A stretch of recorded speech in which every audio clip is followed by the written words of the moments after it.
Hi everyone, I'm Adam Thurgood, Managing Partner of Hightower Las Vegas, and welcome to our Community Spotlight Series. Today I have the great pleasure of welcoming in my good friend, Dr. Christina Vela, CEO of St. Jude's Ranch. Welcome to our studio. Thanks, I'm glad to be here. Yeah, it should be a fun and exciting interview diving into St. Jude's. Yeah. We created this Community Spotlight Series to highlight great organizations that are doing really critical and important work in the community. With Christina here today, we're going to be talking about St. Jude's Ranch for Children and the positive impact that they have on the community. Now, Christina, St. Jude's has been around operating for more than 50 years, providing a safe place for all sorts of different kids that are in need for a variety of different reasons, which we'll get into. When I was doing a deep dive on the organization, what really stood out to me was the vision, and I might not get it perfect, but it was something to the effect of breaking the cycle of abuse and neglect by mending spirits and renewing hope. Yeah. And that's powerful. When you can stop a cycle from repeating and solve problems, that really has a big impact on the community. So can you give us a little bit more insight into the mission and the vision and why it's so important? Yeah, well, you did a good job of memorizing that. Well done. You know, hope and healing is really so important to us, right? Is about increasing pathways to hope, but also pairing it with healing, because the effects of abuse and neglect are real, and we need to help young people process through what's happened to them and help them realize that what's happened to them doesn't define them, nor is it their fault, right? So that's sort of at the forefront of the work. Now, we are really proud that for over 50 years, we have been a nonprofit in Southern Nevada, and that's saying a lot in this community. You know, almost 58 years. That's a long time. And so, you know, when we originally started in 1966, we have black and white photos of just like 3 buildings. Not a lot of Boulder City around there, because that's where our main campus is. And the campus has flourished. We have 40 acres there on our campus in Boulder City and 2 other locations in Las Vegas, which I can tell you more about. One important differentiation that I have to stop and say as a reminder to the viewers that we are not connected to the work of the hospital. That name, St. Jude, is such a prominent name. It's national. Of course, they do incredible work. That is not what we do. We provide a safe home for child victims of abuse and neglect, young people experiencing homelessness, and a wide array of sort of complex social issues. The kids we care for are Southern Nevada's children, or generally speaking, at times we care for kids from across Nevada. But you know, over the years, our mission has remained exactly the same, to your point, to break cycles by really renewing the sense of hope and helping children heal from what's happened, so they can break the cycle so that it doesn't continue with them.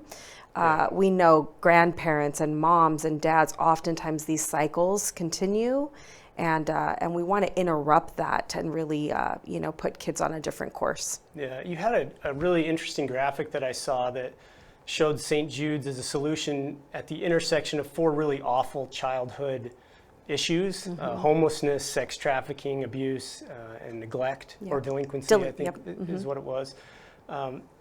You oftentimes think of those things as separate silos, but can you give us some insight into how they oftentimes interconnect? Yeah, I mean, systemically, they're siloed. Funding streams are siloed, so there's no doubt about that. That makes sense. It is siloed. But when we think about how we live our lives, right, it's not a siloed thing, right? And so when we think about maybe a child that's been in foster care at age 5, right, because of unhealthy home situation, and then maybe they don't get to go back home, and at 10, they're still in foster care, and they start engaging in high-risk taking behavior, maybe you know, depressed or aggressive or upset. I mean, they're angry, right? I can't even imagine how painful it must be to not have parents that are able to care for you. And so then you start to see juvenile delinquency behavior, right? So kids, they're not, you know, their goal is not to be criminals. They're just engaging in high-risk behavior. They don't know anything different, right? Yeah. And then you see that kids get tired of the rules and they say, oh, I'm just going to go out on my own. And they end up at 14 or 15 running away from home. And then, you know, when kids are out on the streets for long, I mean, it doesn't even take very long, right? Perpetrators of sex trafficking, traffickers are looking for vulnerable kids. They're looking for kids that have a broken heart. They're looking for kids that are looking for love in all the wrong places. And so you start to see this trafficking, experience just increasing because of this intersectionality. And so a lot of the work we do is about raising awareness that, sex trafficking prevention is also about caring about a 5-year-old who's already in foster care, who's experienced sexual abuse, or, juvenile delinquency behaviors start to get curtailed if we keep kids off the streets from homelessness. And so they all go together, and I just don't hear enough people in our community talking about this intersectionality. It's not like people just live in these little silos, right? They're all connected. Yeah, that makes a lot of sense. And in terms of the programming, how you are able to make an impact and break those cycles, you have 4 main programs. Why don't we start with homelessness and talk about how you're providing a solution to that? Yeah, well, let me just offer the context first. Look, we recognize we're not trying to serve every child in need. We're so grateful to be in a community with many other nonprofits. And, so there's a lot of people doing a lot of different things. For us, it was really about building what we consider a healthy continuum of care. So from like A to Z, we want to be able to have solutions that help kids so that it doesn't matter, there's no wrong door into help. So if you're a young person experiencing homelessness, or you're a child in foster care, or you're a young person that's, part of the juvenile delinquency system, or a victim of sex trafficking, that sort of, no matter where we find you along the continuum, between ages 0 to, our oldest program for young people, transition age homeless youth, is ages 18 to 24. So we've got 0 to 24, right? So our goal is just to say, like, where can we create a solution where there's a gap? And so I might offer that we'll start like at our foster care program. So that's ages 0 to 18. Those are kids that cannot remain at home safe with their families because of very complex things and heavy issues like violence and drug and alcohol use, right? And, unaddressed mental health issues, right? So the convergence of these things happening in people's lives oftentimes means that kids are at risk if parents aren't getting the help they need, right? And so we have foster homes on our Boulder City campus. We care for pregnant and parenting teen mothers. We help keep sibling groups together. So our commitment's really about restoring that sense of hope in children. Because when hope starts rising in a young person's life, they start making better decisions. They might decide to do their homework. They might decide to go into class and actually start learning. They might decide to actually start talking with their therapist about the nightmares, right? So hope starts rising, and then we pair it with healing, and honestly, amazing things happen for kids. They're incredibly resilient. Our job is to create optimal conditions for success. Yeah. I was stunned that the average stay is nearly 300 days for a kid. And when I broke that down, I'm into math. That's like 5% of their childhood that they're staying with St. Jude's. Yes, and that's a big deal. It is a big deal, and actually, if that's the average, that means we have kids that have been with us for 2 and 3 years. And to be quite candid, it's heartbreaking. We're awesome people, and we love them so much, and we have great services, but I don't want a kid to live with us for 3 years. So it tells you that while the things that we're doing are helping kids systemically, societally, there's things still that are off, right? So after 3 years, if a family is not able to get the help they need, or 2 years to get their children back into their home, the longer they stay with us, the less likely they're going to reunify. The longer their chronic issues will be if we don't infuse their lives with people that care about them. And that, can help them really believe that what's happened to them is not their fault. The messages that kids get about their worth, if mom isn't able to choose them over drugs. Or over that boyfriend who's not nice, right? So these are all the messages that start getting, some are subtle and some are in their face. And so we're trying to counterbalance that, if you will, with true love and just experiences and new shoes for the first day of school and birthday parties and summer camp, right? The kinds of normal things, experiences. Normal childhood things. Those are the memories that last a lifetime, and that's what we are fundamentally committed to helping kids create those positive memories despite all the tough stuff. Now, how do your programs help avoid the sex trafficking issue that seems to be on the rise. When I looked at the stats on your website, I was stunned at how many kids are impacted by this. Yeah. Well, I think there's kind of a two-pronged approach to child sex trafficking. I mean, it's a very complex issue, right? We could spend hours talking about it. I mean, the truth of the matter is this is a supply and demand issue. It's terrible when you think of it in that term. It's very hard to think about it that way. And I apologize for the viewers, right, to think like, this is tough. But we actually need to curtail the demand. Yeah. Right? If we could cut out the demand, then there isn't a supplier, and then there is not a victim. So if we go that way, we know we have big things to combat as a community, as a country, as a society, right? Let's set that aside for a moment, right? Because we're not going to address, we're not going to solve that today. Kids that have a broken heart, that are looking for love in all the wrong places. I mean, you may agree with this, but most humans want to be loved. We want to be seen. We want to be cared for. We want to know we're part of a pack, right? Yeah. Our family, our friends, our spouses. Right. We want to be safe. We want people to see us.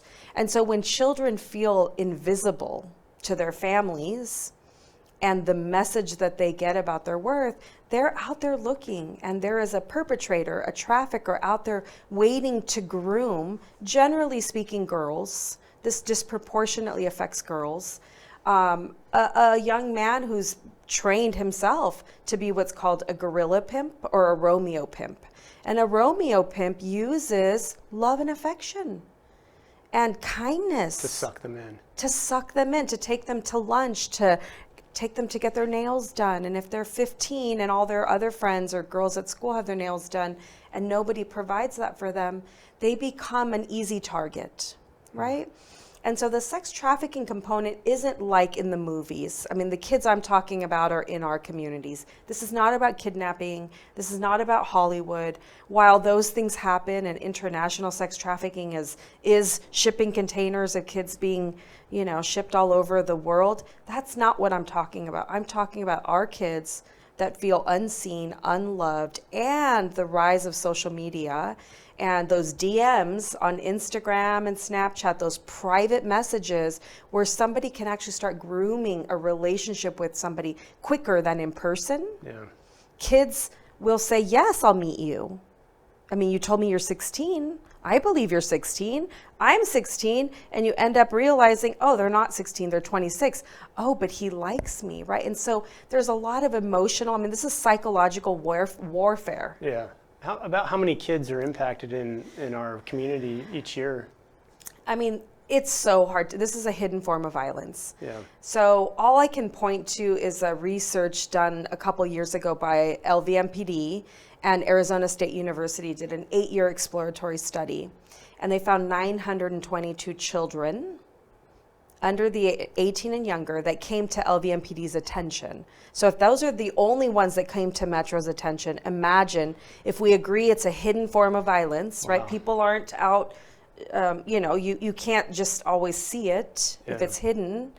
I would say that there's a huge iceberg of kids that we're not asking the right questions, we're not seeing it, we think it's kidnapping, and we might not be looking over here thinking, wait a minute, that relationship looks weird, right? Something's up. The other thing that's really tough to talk about trafficking is parents will traffic their children. No way. Yes. So if you have a deep-seated addiction to meth, let's just say, or some horrible drug, and the addiction is in control, and you don't have your next hit, and you don't have any money, you might have children. And sometimes people will pay in drugs or in other things to have that experience. And so there's a lot to unpack about this particular topic, but I think what's important for viewers to know is don't lose hope.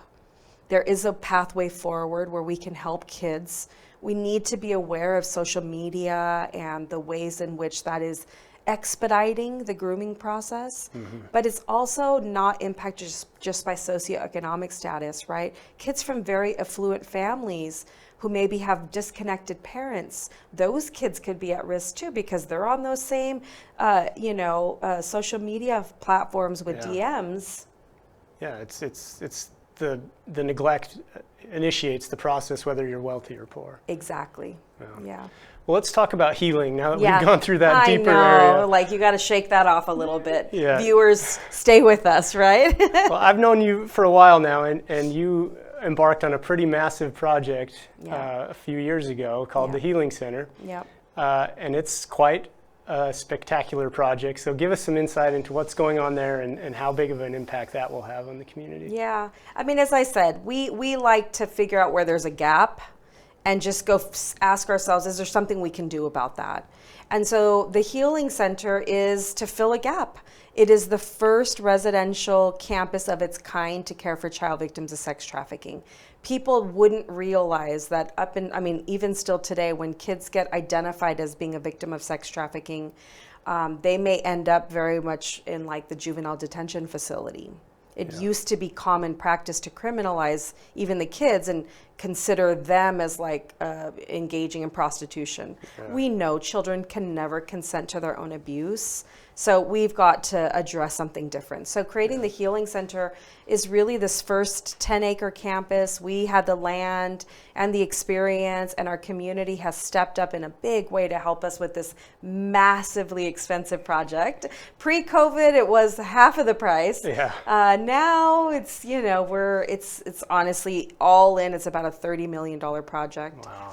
We still have a little bit of a funding gap.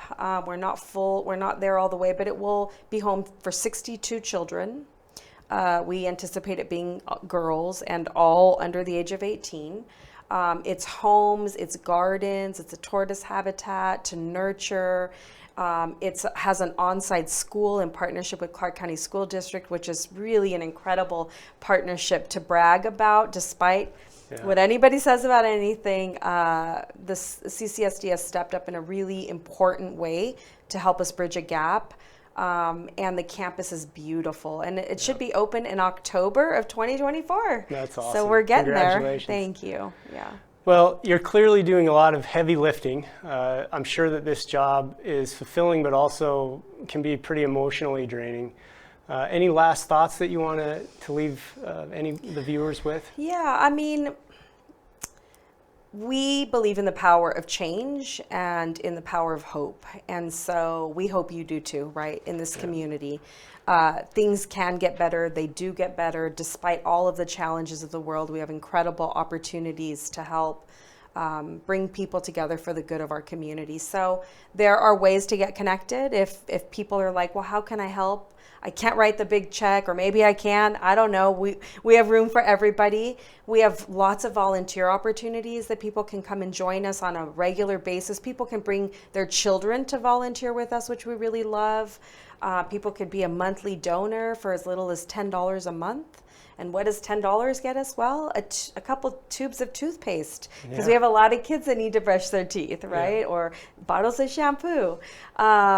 People can be sponsors of things. They can help with the Healing Center. There is no shortage of ways to get involved with St. Jude's Ranch for Children, as there is with many other organizations. So do something, right? Just do one thing today. Just do one thing that helps somebody else in the community, and that compounding effect helps us all. So get in touch. We'll put you to work. We've got weeds to pull, donations to sort. We will put everybody to work. Great. Well, thank you for taking the time to join us today. Thank you. You can check out St. Jude's website for more information and learn more about the organization, although Christina did a great job giving us a deep dive today. And we look forward to our next Community Spotlight series next time. Thank you for joining.